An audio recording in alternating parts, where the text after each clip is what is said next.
You're with Julian on the Browno, and I've done many pieces on my disgust at the Australian news media, its lack of diversity, its right-wing focus over the years, and its relentless support of the establishment, and the fact that it's run by an old boys club.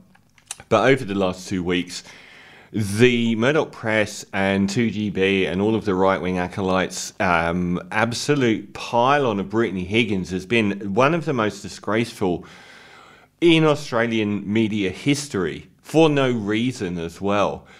And it's ended with a real kick in the teeth for them, hasn't it? So when you mess with this old boys club that seems to run Australian news media, they'll always get you back. And they won't get anyone back more than women. So the Brittany Higgins saga of the Liberal staffer who claimed she was raped in the offices of the Liberal Party in government and told to hide it in order that the Liberal Party would win the election, the last election where Scott Morrison won, and that many people in the highest echelons of the Liberal Party knew about what was going on and encouraged her to not speak out about it until it blew up about 2 years later and became this cause celeb for the Me Too movement. It should have also been a cause celeb for the safety of women at work movement. And as always, the lines were drawn, which was the right immediately found a lot of sympathy for the accused Bruce Lerman and went into bat trying to dismantle every single thing that Brittany Higgins said. And it went to trial, and the trial fell apart when one juror misbehaved and went to look at information they weren't legally allowed to. The trial collapsed. Now, I want to say something very important. I've always believed Brittany Higgins' story, and one of the main reasons is if I were accused of rape, I'm getting on that stand. Bruce Lerman refused to testify in that trial. Brittany Higgins testified, I think, for 4 days under cross-examination. And Bruce Lerman's already dropped one of his defamation suits against one media organisation. There are some that are ongoing, which may have led to him having to testify. Instead, he's testified to what could be seen as friendly audience in the media in an interview. And I would also point out Bruce Lerman remains innocent of what he's accused of doing to Brittany Higgins. He was also accused of similar actions towards, I think, 4 other women who came forward, some anonymously and some not anonymously, saying that they'd had previous encounters with Bruce Lerman that were consistent with what Brittany Higgins said. Well, right-wing news media, the old boys club, have been waiting for payback for this story so hard because they really felt like ScoMo was in part taken down by this. I've said many times Anthony Albanese was losing the election he won until Brittany Higgins came along, and then there was a raft of about a year and 3 months of scandal after scandal every week, corruption, terrible things that ScoMo was saying, and they lost the election. But they've been waiting for payback for Brittany Higgins. They never pay anyone back harder than the woman that's spoken out. The second trial was cancelled when Brittany Higgins was admitted to a mental health facility, with the inference being that she could potentially be suicidal after going through one rape trial and trial by media.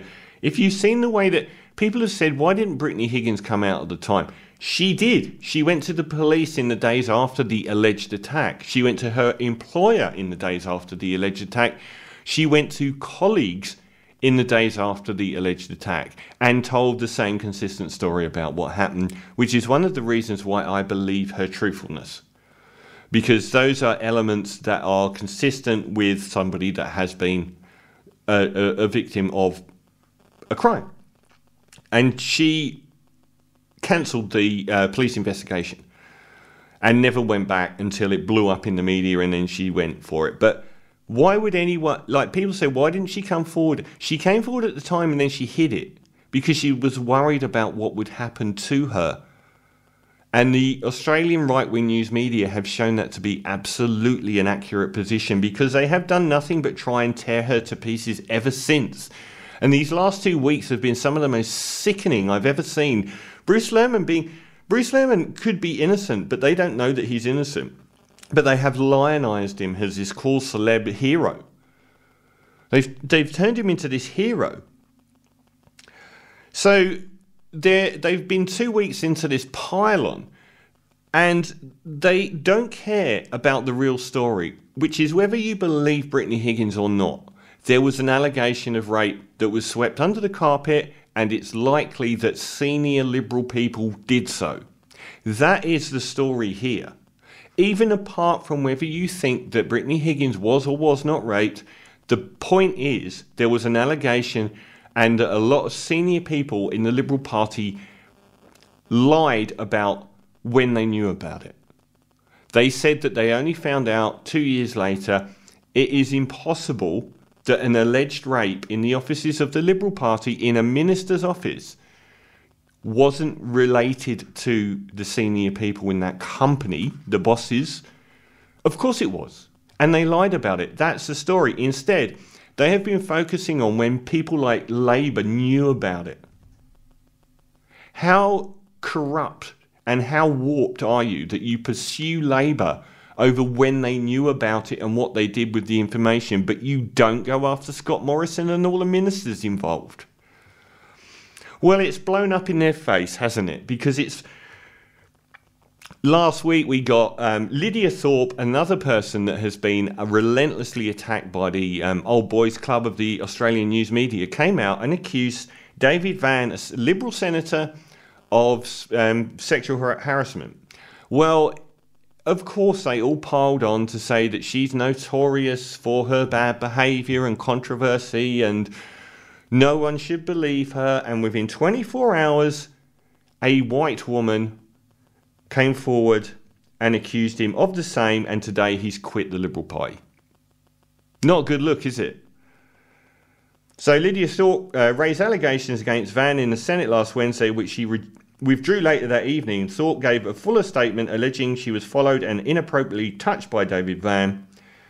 Everyone piled onto her and said, there's a bit of consistency in the treatment of women here, piled on and said that she was a BS artist who, you know, had notorious relationship with the truth. And on Thursday, Amanda Stokes, a Liberal senator, alleged that Van apologised for squeezing her bottom twice at a social event in 2020, which she described as inappropriate, unprofessional and uninvited. So he's now quit the Liberal Party, which is, for me, really rubbing salt into the eye of this Old Boys Club Australian news media. They've turned the Brittany Higgins saga into a Labour Party saga. They're attacking the Labour Party for paying us allegedly $3 million in compensation. Yet the story is a Liberal Party staffer claims she was raped by another Liberal Party staffer in Liberal Party offices and that the Liberal Party covered it up. How have they flipped that into being an attack on Labour? These people are vermin, and it's blown up in their faces when yet another controversy over the Liberal Party's males' mistreatment of women has blown up straight in their faces right in the middle of it. Let's see how they go with the Brittany Higgins saga now.